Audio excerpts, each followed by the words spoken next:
नमस्कार, जवाब तो देना होगा। मैं आप सभी का स्वागत है। मैं हूं डॉक्टर अवधेश मिश्रा। लगभग 7 महीने के इंतजार के बाद आखिरकार किरण सिंहदेव की अध्यक्ष के तौर पे उनकी कार्यकारिणी का ऐलान कर दिया गया। 17 जनवरी तारीख थी जब किरण सिंहदेव ने पूर्णकालीन अध्यक्ष के पद पे नामांकन दाखिल किया और अध्यक्ष के लिए वो चुने गए। उसके बाद 13 मतलब कि आज कार्यकारिणी का ऐलान कर दिया गया है। 47 सदस्यीय कार्यकारिणी पे अगर नजर डाली जाए तो 9 महिलाएं सहित रायपुर, दुर्ग, बिलासपुर और बस्तर संभाग को साधने की कोशिश की गई है।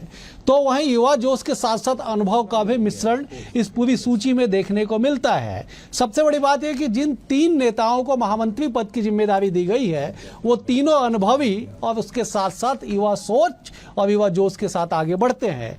लेकिन बावजूद उसके सत्ता की गलियारों में जब भी या राजनीतिक गलियारों में जब भी एक राजनीतिक दल कोई निर्णय ले तो दीगर राजनीतिक दल उस पर कटाक्ष करती है।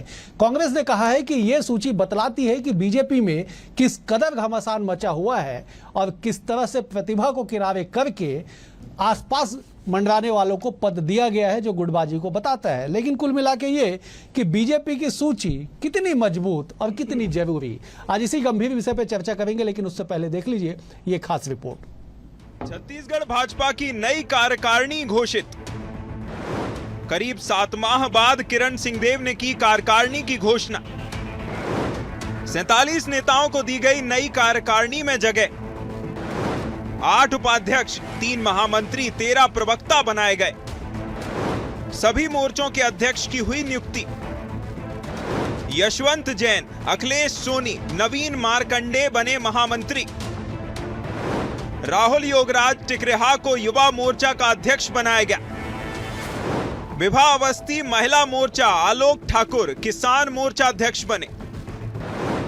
रायपुर से 20, दुर्ग से 8, बस्तर से 6, सरगुजा और बिलासपुर से 3-3 लोग शामिल।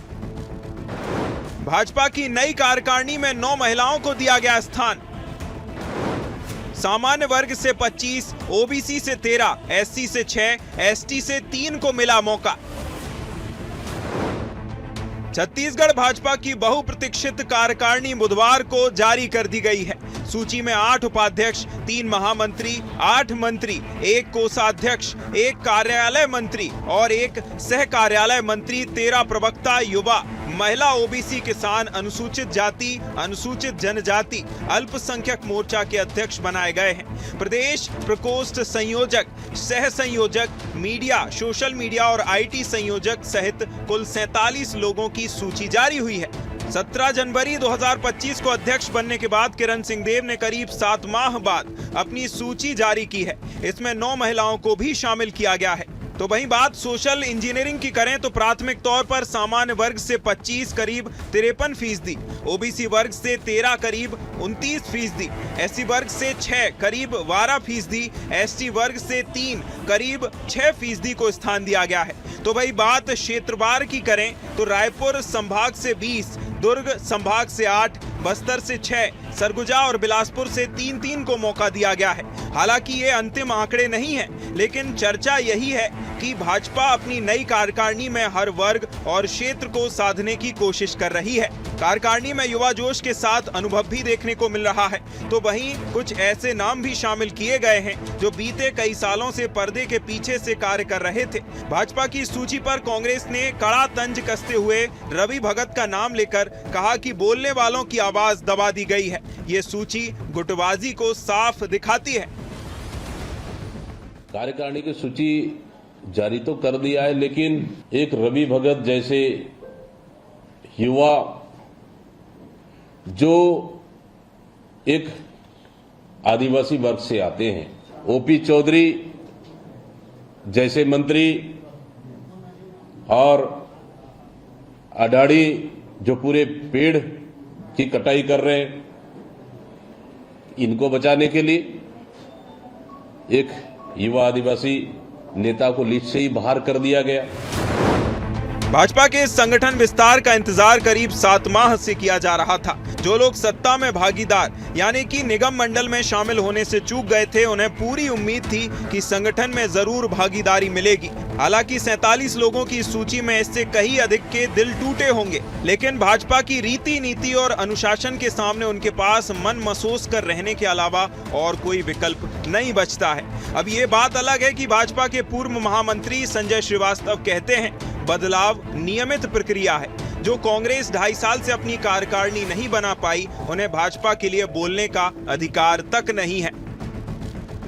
कि प्रदेश कार्यकारिणी की घोषणा हुई है और एक बेहतर टीम, एक अच्छी टीम का निर्माण माननीय प्रदेश अध्यक्ष जी ने किया है और उसमें सभी प्रकार के अनुभव का भी समावेश है, युवाओं का भी समावेश है और सभी प्रकार के लोगों का, सभी वर्ग, सभी 2-2, 2.5 साल में अकेले दीपक बैज अपनी कार्यकारिणी नहीं बना पा रहे हैं, वो दूसरों पर आरोप लगा रहे हैं। हमने 2 सितंबर से अपनी यात्रा प्रारंभ की थी। आज लगभग 11 महीनों के अंदर में सदस्यता, 60 लाख सक्रिय सदस्यता, सब कुछ करते हुए पूरी टीम का निर्माण हो गया है। वो 2.5 साल से बैठे हैं लेकिन उनकी कार्यकारिणी का विस्तार नहीं हो पा रहा है। जानकारों की माने तो भाजपा की इस बहुप्रतीक्षित सूची में पूरी कोशिश की गई है कि नए कंधों पर संगठन की पूरी जिम्मेदारी देकर भविष्य तय किया जाए, लेकिन जिन्हें निराशा हाथ लगी उनका क्या, यह भी एक बड़ा सवाल उठता है। बहरहाल भाजपा की सूची के बाद आने वाले समय में क्या कुछ असर देखने को मिलेगा, ये तो वक्त ही तय करेगा। Bureau report, BSTV Chhattisgarh. इस रिपोर्ट को देख के आप समझ गए होंगे कि भाजपा ने किस तरह से क्षेत्रवाद, जातिवाद और नेताओं को साधने की कोशिश की है। आज इसी गंभीर विषय पर चर्चा करते हैं। 3 बेहद वरिष्ठ मेहमान हमारे साथ जुड़े। पहले मेहमानों का परिचय सबसे पहले आपसे करा देता हूं। बतौर राजनीतिक विश्लेषक सूबे के वरिष्ठ पत्रकार डॉक्टर अनिल द्विवेदी हमारे साथ है। अनिल जी, बहुत स्वागत है आपका। कांग्रेस की ओर से पूर्व महामंत्री, बीजेपी कांग्रेस के विद्वान नेता अमरजीत चावला जी हमारे साथ है। अमरजीत जी, आपका बहुत स्वागत है। और बीजेपी के 47 सदस्यीय सूची में प्रवक्ताओं में स्थान पाने वाले डॉक्टर किरण बघेल भी हमारे साथ जुड़ी हुई है। किरण जी, आपको बधाई के साथ आपका भी बहुत बहुत स्वागत है। मैं किरण जी चर्चा की शुरुआत आपसे ही करता हूं। 47 सदस्यीय सूची में आपका नाम शामिल है, लेकिन जिनके नाम छूट गए उनका क्या, किरण जी? देखिए अवधेश जी, सबसे पहले तो धन्यवाद आपकी बधाई के लिए। ये हमारी पार्टी के जो संगठन जो होता है वो पार्टी की रीढ़ होती है, रीढ़ की हड्डी है और बहुत, मुझे लगता है बहुत अच्छा समावेश और बैलेंस तरीके से इसका रचना की गई है। और जो बाकी छूट गए हैं तो मुझे लगता है हर पार्टी का कार्यकर्ता, बीजेपी का हर कार्यकर्ता अपने आप को एक नेता से कम नहीं समझता और कहीं ना कहीं संगठन से जुड़ा रहता है, चाहे वो पद में रहे या दायित्व रहे। और वैसे भी छत्तीसगढ़ बीजेपी की बात करें तो ये एक जिम्मेदारी है, एक दायित्व है, ये कोई पद की बात नहीं है या कितने लोग आते हैं। अभी बहुत सारी कार्यकारिणी की घोषणा होनी बची है, चाहे प्रदेश कार्य समिति की बात करें या मोर्चों की गठन की बात करें। तो मुझे लगता है जो छूट गए वो कहीं ना कहीं अपने दायित्व आगे उनको मिल सकता है या वो कहीं ना कहीं संतुष्ट है पार्टी की इस कार्यकारिणी को लेकर। मुझे लगता है आने वाला समय ये निर्धारित करेगा कि जो छूट गए हैं या जो असंतुष्ट रह गए हैं उनका कहीं ना कहीं उनको एडजस्ट किया जाएगा। ठीक है किरण जी, आप कितनी खुश हैं जरा बता दीजिए एक बार, आप कितनी खुश हैं इस जिम्मेदारी से? मैं बिल्कुल खुश हूँ अवधेश जी। पार्टी ने मुझे जो जिम्मेदारी दी, जिस विश्वास के साथ, आप देख सकते हैं जैसे 2 ही महिला प्रवक्ताओं को जगह मिला है, समझा कि पार्टी की आवाज को मैं मुखर तरीके से जी का रुख कर लेता हूं। ठीक है, बिल्कुल मैं लौटता हूं आपके पास किरण जी। आप लगातार मुखर तरीके से आवाज उठाती रही। पार्टी की शुभकामनाएं आपको, जो नई जिम्मेदारी मिली है उसे और बेहतर ढंग से आप निभा सके। अमरजीत जी, 47 सदस्यीय सूची और लगभग 2 मिनट 47 सेकंड का कांग्रेस का कटाक्ष, जरा एक बार विश्लेषण कर दीजिए साहब। देखिए डॉक्टर साहब, मैं अपनी बात कहूं उसके पहले मैं अपनी किरण बहन को और नवनियुक्त सभी पदाधिकारियों को बहुत बहुत बधाई देता हूं इस जिम्मेदारी के लिए। ईश्वर करे ये सारे लोग आगे बढ़े, खूब तरक्की करें। अब रही बात मेरी, तो मैं अपनी बात कहने के पहले मैं आज भारतीय जनता पार्टी के एक बहुत ही वरिष्ठ नेता ने अपने फेसबुक में एक बात कही है, मुझे बहुत पसंद आई। मुझे लगता है कि आपके इस राष्ट्रीय चैनल में उस बात को कह दूं। उन्होंने लिखा है कि नजरअंदाज करने का शौक है न तुम्हें, थोड़ा सब्र करो, यही शौक तोहफे में देंगे तुम्हें। इस 2 लाइन में सारी बातें नरेश चंद्र गुप्ता जी ने कह दी है, तो मैं क्या कहूं।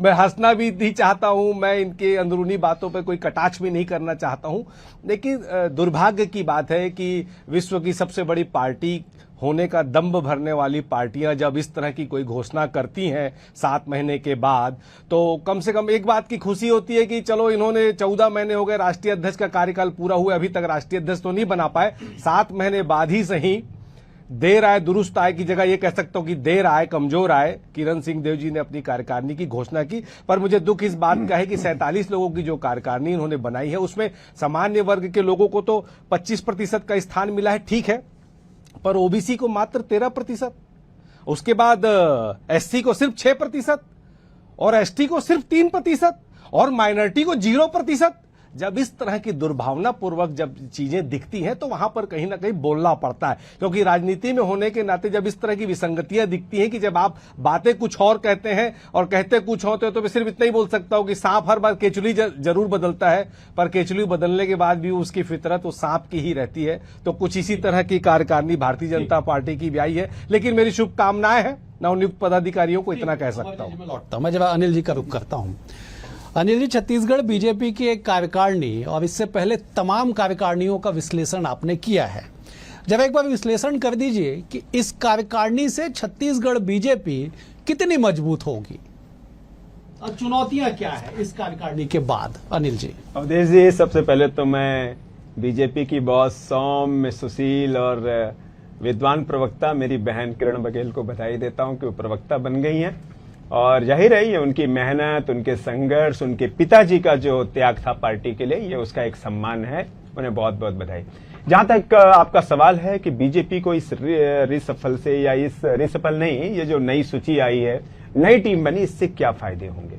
देखिए, फायदे और नुकसान तो ठीक है, आने वाला समय भविष्य बताता है, लेकिन बीजेपी ने कुछ अच्छे प्रयोग किए। उसने नए चेहरों को इस बार प्राथमिकता दी है, युवा चेहरों को लेकर के आई है।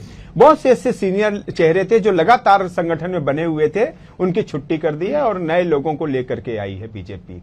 और देखिए, बहुत अच्छा प्रयोग भी उन्होंने किया। अब मैं एक जगह सुन रहा था कि लोग कह रहे थे कि अजय चंद्राकर विधायक थे, वो मुख्य प्रवक्ता थे, उनको इस बार कुछ नहीं बनाया गया, लेकिन बीजेपी ने उससे बड़ा प्रयोग किया। उन्होंने एक सांसद को, जो संतोष पांडे है, मुख्य प्रवक्ता बना दिया। आज तक किसी राजनीतिक दल में ऐसा नहीं हुआ। तो बीजेपी ने संदेश दिया है कि कोई कितना भी बड़े पद पर पहुंच जाए, पार्टी में उसकी उपयोगिता पार्टी तय करेगी कि उसको किस पद पर क्या उपयोगिता उससे लेना है। तो संतोष पांडे का उदाहरण, राहुल टिकरिया को देख लीजिए, क्या उम्र है उस लड़के की, अभी विधानसभा चुनाव में टिकट मिली थी, अभी उसको युवा मोर्चा का अध्यक्ष बना दिया गया। और बीजेपी ने एक संदेश और दिया कि पार्टी में अनुशासनहीनता बर्दाश्त नहीं होगी। रवि भगत, जो युवा मोर्चा के प्रदेश अध्यक्ष रहे, राष्ट्रीय युवा मोर्चा के मंत्री रहे, उनसे क्या उम्मीद थी कि आप बेहतर रणनीति, अच्छी टीम के साथ युवा मोर्चा को आगे बढ़ाते, लेकिन आप खुद पद में रहते हुए अनुशासनहीनता करने लगे, पार्टी के खिलाफ बोलने लगे।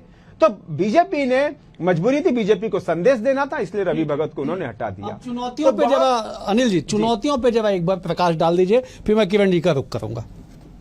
देखिए, चुनौतियां ये होंगी कि जो सीनियर लोग हटाए गए हैं उनको कहां एडजस्ट किया जाए। हालांकि बीजेपी इसमें माहिर है, बहुत सारे प्रदेश कार्य समिति के पद होंगे, बहुत सारे निगम मंडल होंगे, तो सरकार में रहते हुए आप किसी को भी संतुष्ट कर लेंगे बहुत हद तक। तो एक तो यह चुनौती है जो बीजेपी के लिए बहुत आसान है, वो इससे पार पा लेगी। दूसरा ये होगी कि जो नए लोग संगठन में लाए गए हैं उन्हें प्रशिक्षण देना होगा, उन्हें नए प्रवक्ता आए हैं उनको सिखाना होगा कि पार्टी का पक्ष किस तरह रखें। तो ऐसी चीजें हैं। और तीसरी बात यह है कि जो समीकरण क्षेत्रीय देखा गया, वर्ग के हिसाब से देखा गया, जैसा कि चावला साहब कह रहे थे कि वर्ग की क्या चुनौतियां होंगी, क्षेत्र किस तरह से उम्मीदें देख रहा है, और जो सीनियर लीडर हैं उनकी क्या इसमें राय ली गई, क्या उनके लोगों को एडजस्ट किया गया है, उससे भी कुछ असंतोष पर्दे के पीछे फैलेगा, जिससे बीजेपी को आने वाले समय में इससे उबरना होगा। ठीक है किरण जी, सूची पे तो कमोबेश बात हो गई कि किस तरह से प्रयोग किए गए और किस तरह से शक्तियां दिखाई गई, अनुशासन का पालन कराया गया। अब जरा आपके शब्दों में बताइएगा कि इस नई टीम के पास सत्ता से तालमेल बैठाते हुए आगामी समय में चुनावी मैदान में उतरना कितनी बड़ी चुनौती है और कैसे आप लोग पार पाएंगे इससे, क्योंकि अनुभव के आगे युवा जोश दोनों की बराबरी नहीं की जा सकती। किरण जी। अलग राय रखती हूँ। हमेशा से युवा जोश और होश दोनों की आवश्यकता होती है, पार्टी को अनुभव और जोश दोनों की आवश्यकता होती है, जिसका सही तालमेल, सही बैलेंस इस बार के संगठन रचना में पूरा ध्यान रखा गया है। तो मुझे लगता है इस बार की जो टीम है वो बहुत बड़ी और बहुत अच्छी भूमिका अदा करेगी आगामी चुनाव को लेकर, क्योंकि इसमें वरिष्ठों का भी ध्यान रखा गया है और युवाओं को भी बहुत नया मौका मिला है और बहुत पढ़े लिखे और जाति समीकरण का भी ध्यान गया है और क्षेत्रीय समीकरण को भी ध्यान दिया गया है। तो मुझे लगता है आने वाले आगामी चुनाव है, जैसे हमारी सरकार तो बहुत अच्छा काम कर रही है, अगर संगठन, अगर पार्टी की रीढ़ मजबूत है, रीढ़ मजबूत होती है तो वो बहुत अच्छा परिणाम देती है। तो मुझे लगता है ये संगठन और सरकार के जो दोनों अच्छे कार्य होंगे उसका परिणाम हमको आने वाले चुनाव में मिलेगा। और जिस प्रकार हम कांग्रेस को खदेड़ के सत्ता में आए थे, तो वापस हम अपना जो सत्ता है वो कायम रख पाएंगे। ठीक है किरण जी, आपने कांग्रेस का जिक्र किया। इस सूची के बाद भी कांग्रेस तलाश लाई कि क्या क्या कमियां हैं। अभी 2-4 नामों का जिक्र करते हुए अमरजीत जी कह रहे, बेहद सीनियर लीडर है कांग्रेस के, कि साहब तासीर नहीं बदलेगी, तासीर वही रहेगी। किरण जी जवाब देंगे? अमरजीत जी को यही कहना चाहूंगी कि छन्नी बोले तो बोले, सूपा भी बोले। जहां इनके प्रदेश अध्यक्ष जी 2.5 साल से अपनी कार्यकारिणी घोषित नहीं कर पा रहे हैं, जहां गुटबाजी के चलते ये बेचारे न्याय यात्रा निकालते हैं, तो कहीं नेता इधर तो कहीं नेता उधर।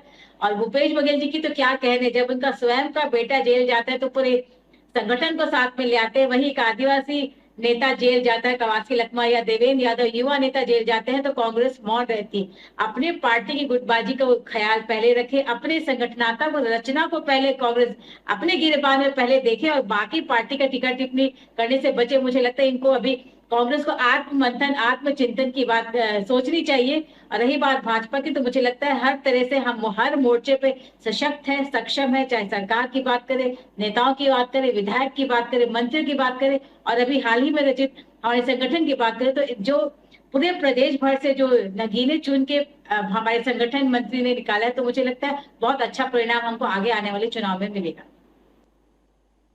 ठीक है अमरजीत जी, कांग्रेस पार्टी क्यों अपने गिरेबान में नहीं झांकती है? हमेशा आपको दूसरे का ही कपड़ा मैला क्यों दिखाई पड़ता है? जब अपने तरफ देखिए ना। और किरण जी तो कह रही है कि नगीने चुने गए हैं बीजेपी संगठन को तराशने के लिए।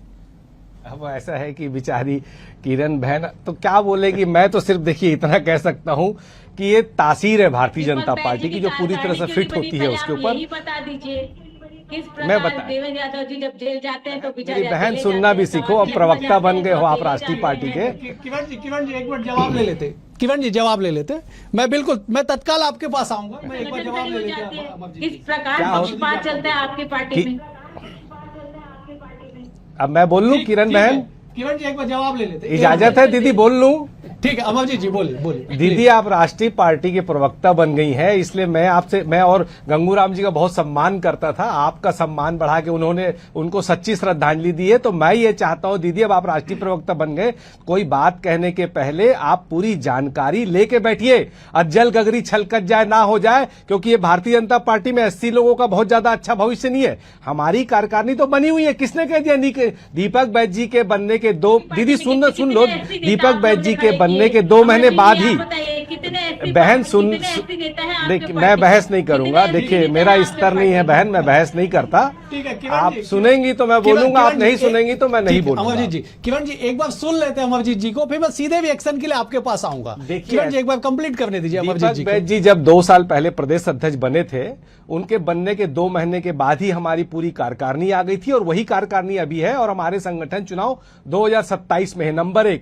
और अभी हमने 2 महीने पहले ही अपने जिला अध्यक्षों की घोषणा की और वर्तमान में हमारे सेक्टर और मंडल के संगठन सृजन का काम चल रहा है। तो आपकी ये जानकारी अधूरी है, उसको दुरुस्त कर लीजिए। और रही बात भारतीय जनता पार्टी की, तो मैं ये आपको बता दूं कि यही बोलते ना कि अगर अंधे को दिखने लग जाए तो सबसे पहले वो अपनी लाठी को फेंकता है जिसने हमेशा उसका साथ दिया। ये भारतीय जनता पार्टी की स्थिति है। और सच्चाई ये है कि भारतीय जनता पार्टी की कार्यकारिणी में उन्हीं लोगों को लिया गया है जिनकी रीढ़ की हड्डी ना हो और वो सत्ता के सामने कोई भी बात दमदारी से ना कह सके।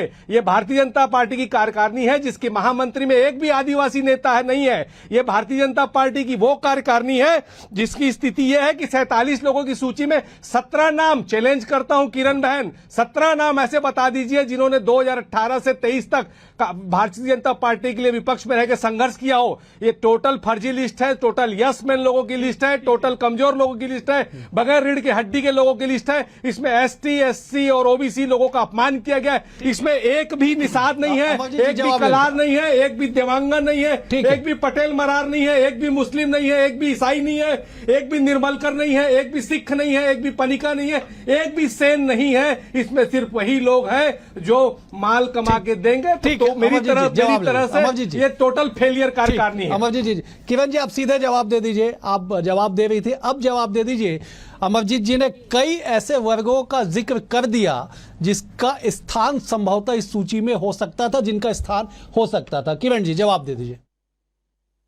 देखिए, अभी अमरजीत जी बोल से कितने एससी कितने एसटी नेता, तो सबसे पहला प्योर एसटी मुख्यमंत्री किसी ने दिया अमरजीत जी, तो हमारी पार्टी ने दिया। आपकी पार्टी ने कंट्रोवर्शियल आदिवासी मुख्यमंत्री बना दिया था। तो और राष्ट्रपति के पद में अगर एसटी किसी को बैठाया तो भाजपा में ही ये संभव है। आप बता दीजिए, आपसे कितने एससी नेता आपके पार्टी में है? आपके में तो एक भी प्रवक्ता मुझे एससी नजर नहीं आता। हमारे पार्टी में कम से कम एससी एसटी प्रवक्ता को ही देख लीजिए, एससी एसटी प्रवक्ता है। अगर महामंत्री की बात करें तो हमारे उपाध्यक्ष एससी एसटी। आप, मुझे लगता है अमरजीत जी आप अपडेट होके नहीं आए। अगर आप हमारी सूची को अगर अच्छे से पढ़ते और जाति समीकरण को देखते तो आप समझ पाते। रही बात सेन समाज की बात करते हैं अमरजीत जी, तो हमारे जो केश कल्याण बोर्ड है इसमें से सारे सेन समाज के ही लोग हैं। अनुसूचित जनजाति आयोग है, अनुसूचित जाति मोर्चा होते हैं। मैंने कहा ना, आप बताइए ना, निषाद, कलार, देवांगन, पटेल, मरार, मुस्लिम, ईसाई, सिख, निर्मलकर, पनिका, सेन, इसका एक भी नाम आप बता दीजिए। मैं अभी नमस्ते करके माफी मांग लूंगा। अमरजीत जी एक मिनट, किरण जी को कंप्लीट करने दीजिए, फिर मैं आता हूँ। किरण जी आप कंप्लीट कर लीजिए। अमरजीत जी, हमारे यहाँ मोर्चा होते हैं जिसमें ओबीसी मोर्चा अलग किया जाता है, जनजाति, अनुसूचित जाति जिसमें उसी वर्ग के लोगों को समावेश किया जाता है। आप किस प्रकार ये बात कर रहे हैं, मुझे तो सेंस के ऊपर से जा रहा है बात को। और मैंने बताया ना कि सूरज कहाँ से निकलता है, तो आप बोल रहे हो सूरज में बहुत ताप रहता है। अरे बताओ, वो पूर्व से निकलता है बहन। मछुआरा संघ बनाया जाता है, मछुआरों की हमारे मंडल बना हुआ है, एक निगम बना हुआ है मछुआरों के लिए। अब कहाँ चले जा रहे हो आप? मैं लौट रहा हूँ, मैं जब एक बार अनिल जी के पास जाके और कुछ समझ लेता हूँ एक बार। ठीक है किरण जी, मैं लौटता हूँ आपके पास, मैं जब अनिल जी का रुख करता हूँ। अनिल जी, तमाम वर्गों का जिक्र हो गया, तमाम चीज़ों का जिक्र हो गया। एक सवाल है कि ऐसे कई लोग थे जो सत्ता में एडजस्ट नहीं हो पाए थे, जिन्हें लग रहा था कि शायद निगम मंडल में की सूचियों में उनको स्थान मिल जाएगा। हालांकि सूची क्लोज नहीं हुआ है, अभी भी संभावनाएं हैं, और अभी भी इस सूची के बाद भी संभावनाएं हैं कि संगठन में उपाध्यक्ष से लेकर कई तरह के मोर्चा प्रकोष्ठों में तमाम कार्यकारिणी बननी है। लेकिन सवाल यह साहब कि उन तमाम नेताओं का बीजेपी करेगी क्या? और दूसरी बात जिसका जिक्र कांग्रेस कर रही है कि साहब दीगर पार्टी से आए लोगों को आप बड़ी बड़ी जिम्मेदारी दे दिए हैं। देखिए अवधेश जी, राजनीतिक दलों की ये मजबूरी होती है कि उनके पास पद एक होता है और उसे चाहने वाले योग्य लोग 100 लोग होते हैं। जब आप एक को पद देंगे तो 99 तो जाहिर सी बात है कहीं न कहीं रास्ता खोजेंगे। पार्टियां उसका हल निकाल भी लेती हैं। मैं एक उदाहरण देना चाहूंगा कि राजनीति में धैर्य और संयम की बहुत ज्यादा जरूरत होती है। ऐसा नहीं कि आपने कुछ सोचा और वो पद पार्टी ने आपको दे दिया। पार्टी बहुत उसकी कठिन परीक्षा लेती है। अभी जो सूची जारी हुई है उसमें मुझे लगता है आप और हम जानते हैं कि 2-3 नाम ऐसे थे जो लग रहा था इसी पद पर आएंगे, लेकिन वो आए नहीं, उनको दिया ही नहीं गया पद। लेकिन इसका मतलब ये नहीं कि उनका उपयोग पार्टी नहीं करेगी। मैं उदाहरण देना चाहूं संदीप शर्मा जी का। 15 साल बीजेपी सरकार रह ली, संदीप शर्मा जी को कोई पद नहीं मिला, फिर भी उन्होंने पार्टी के लिए काम किया। प्रवक्ता रहे, वो उपाध्यक्ष रहे, वो कई पदों पर रहे और अंततः अभी उनको खाद्य आयोग का अध्यक्ष बनाया पार्टी ने। कांग्रेस में भी ऐसे कई नेता होंगे जिनको पद मिले 25 साल हो जाते हैं और वो सेवा ही करते रह जाते हैं। तो ये जरूरी नहीं होता है। आपकी पार्टी परीक्षा लेती है आपके धैर्य की, आपकी शक्ति की, आपके कार्य आकलन की, और जब आपको पार्टी को लगता है कि नहीं ये पद इनके लायक है तो उनको देती है। सरकार में भी ऐसा होता है और संगठन में भी ऐसा होता है। इसलिए बीजेपी ने इस बार जो सूची जारी की है, आप देखिए कि उसमें कितने अच्छे नए प्रयोग भी पार्टी ने किए हैं। उदाहरण के तौर पर मैं बताता हूं आपको कि जैसे संतोष पांडे, नंदन जैन पार्टी के कोषाध्यक्ष थे, लेकिन अभी उनको उपाध्यक्ष बना दिया गया। कोषाध्यक्ष कोई नया व्यक्ति ले आए। अमित चिमनानी कितना अच्छा पार्टी का मीडिया मैनेजमेंट उन्होंने किया कि सरकार की वापसी हो गई बीजेपी की, अमित चिमलानी को प्रवक्ता बनाए, क्योंकि प्रवक्ता के तौर पर अमित चिमलानी पूरी तरह फिट बैठते हैं, चार्टर्ड अकाउंटेंट है और उनके पास अच्छा ज्ञान है। हेमंत पाड़ीगरी बीजेपी के कर्मठ कार्यकर्ता, 20 साल काम करे, 15 साल काम किए, तब आज उनको जाकर के मीडिया का प्रभारी बनाया गया है। ठीक है। और मैं मितुल कोठारी की बात करूंगा कि सोशल मीडिया उन्होंने इतने अच्छे से संभाला कि वो प्रदेश सह संयोजक की जगह उनको संयोजक बना दिया गया। तो योग्यता है, अनुभव है, पार्टी के प्रति निष्ठा है, अनुशासन है, ये सारी चीजों का गुण जब कार्यकर्ता में होता है तब उसको पार्टी उसको किसी पद पर लाती है। ठीक है, मैं किरण जी आपका रुख कर रहा हूं, जरा मेरे सवाल को सुनिएगा और जरा जवाब दीजिएगा कि अब छत्तीसगढ़ बीजेपी के सामने एकमात्र जो परीक्षा और चुनौती है वो है मिशन 2028। हालांकि थोड़ी सी जल्दबाजी है इस सवाल के लिए, लेकिन अगर कोई टीम बनती है, कोई सेना तैयार होती है तो सामने टारगेट को करके, टारगेट को सेट करके तैयार की जाती है। ये जो सूची 3 पन्नों के 47 नामों के साथ जारी किया गया है मिशन 2028 के लिए, इसे आप कैसे देखती हैं किरण जी? देखिए अवधेश जी, मेरा पर्सनल मानना है कि बहुत योग्य, बहुत कर्मठ, जैसे कि अभी अनिल भाई साहब ने कहा, कर्मठ, निष्ठावान और जो बहुत समय से पार्टी के लिए बिना पद के काम कर रहे हैं, बिना महत्वाकांक्षा के काम कर रहे हैं, जिनकी निष्ठा पर कोई भी प्रश्न चिन्ह नहीं उठाया जा सकता, ऐसे निष्ठावान लोगों को आगे किया गया है। साथ में पुराने अनुभवी लोगों को भी आगे किया गया है और नए समय का अभाव है, मुझे 10 सेकंड के लिए अमरजीत जी का भी रुख करना। अमरजीत जी, अब बीजेपी ने अपने पत्ते खोल दिए हैं संगठन के तौर पे, कांग्रेस कैसे काउंटर करेगी संगठन के तौर पे? नहीं, हमको काउंटर करने की जरूरत ही नहीं है। ये लोगों ने जो काम किया है, ये लोग आपस में एक दूसरे के लिए काफी हैं। इन्होंने कहा निष्ठावान और मजबूती से काम करने वाले को मौका दिया गया है। मतलब मेरी बहन ने यह स्वीकार कर लिया कि शिवरतन शर्मा निष्ठावान नहीं था, अजय चंद्राकर निष्ठावान नहीं था, राजीव चक्रवर्ती निष्ठावान नहीं था, गौरी शंकर श्रीवास निष्ठावान नहीं था, सुनील चौधरी निष्ठावान नहीं था, अनुराग अग्रवाल निष्ठावान नहीं था, नरेश चंद्र गुप्ता निष्ठावान नहीं था। मेरे सवालों का जवाब किरण जी ने खुद दे दिया और इसका परिणाम 28 मुझे समाप्त करना होगा। आप तीनों मेहमानों का बेहद शुक्रिया। अनिल जी आपका शुक्रिया, अमरजीत जी आपका भी शुक्रिया, किरण जी आपको पुनः बधाई के साथ आपका भी बहुत बहुत शुक्रिया। कुल मिला के ये कि बीजेपी ने अपनी सेना तैयार कर ली, संगठन का विस्तार हुआ, कार्यकारिणी का ऐलान हुआ, लेकिन इस कार्यकारिणी से छत्तीसगढ़ बीजेपी को कितना मजबूती मिलेगी और आने वाले समय में इसका क्या सकारात्मक या फिर परिणाम धरातल पे आएगा, इसके लिए वक्त ही तय करेगा। फिलहाल आज के लिए इतना ही। कल एक और विषय के साथ होगी मुलाकात, तब तक के लिए नमस्कार।